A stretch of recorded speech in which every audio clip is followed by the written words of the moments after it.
Ito guys, nakita ko itong may bibenta ng buko sa gilid ng kalsada.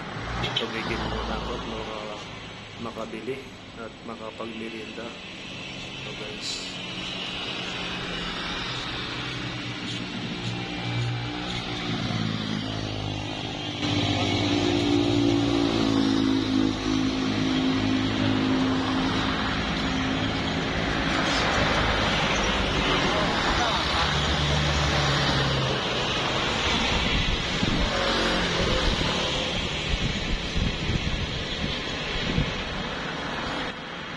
So guys, nakabili na po ako ng buko juice saka turon.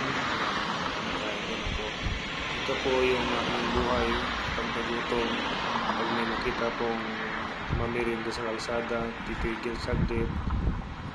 Hindi pa ako nito guys, hindi pa ako nito nag-lunch. Bali, pinagsama ko na yung lunch ko sa merienda sa buko juice saka turon.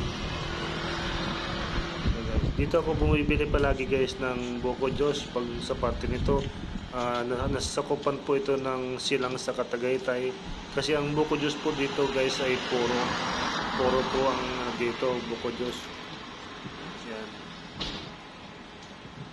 At naisip ko rin na makikiupo kasi para naman ma-enjoy ko yung aking lunch sa merienda sa buko juice. Yan.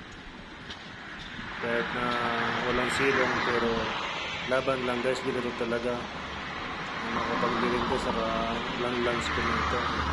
Ito po yung aking buhay. Kahit na mahirap pero masaya naman kasi walang amo. Amo mo yung sarili mo. Ang hirap lulukin guys yung turon. Kailangan tulungan mo ng buko juice.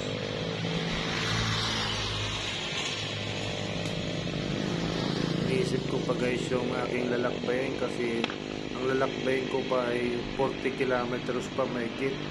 Wala pa sa kalahati yung aking natakbo.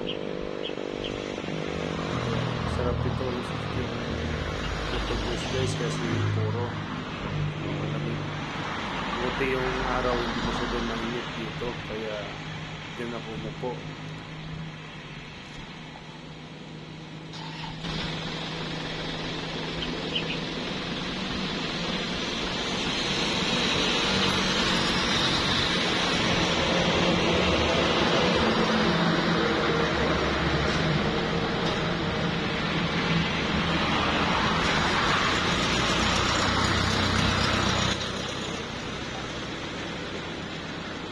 Guys, naubos ko na yung aking turon.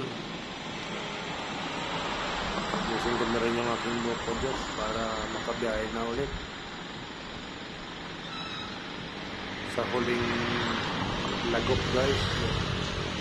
Yung huling lagok ay yung masarap kasi nandun yung tamis ng buko juice.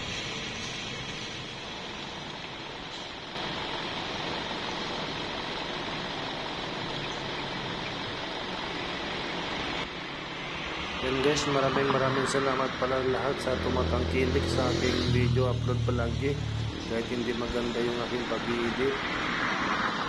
Maraming salamat po, pakishare nyo lang po yung palagi yung aking mga upload.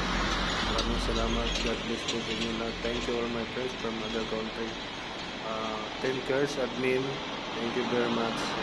Mabuhay po kayo.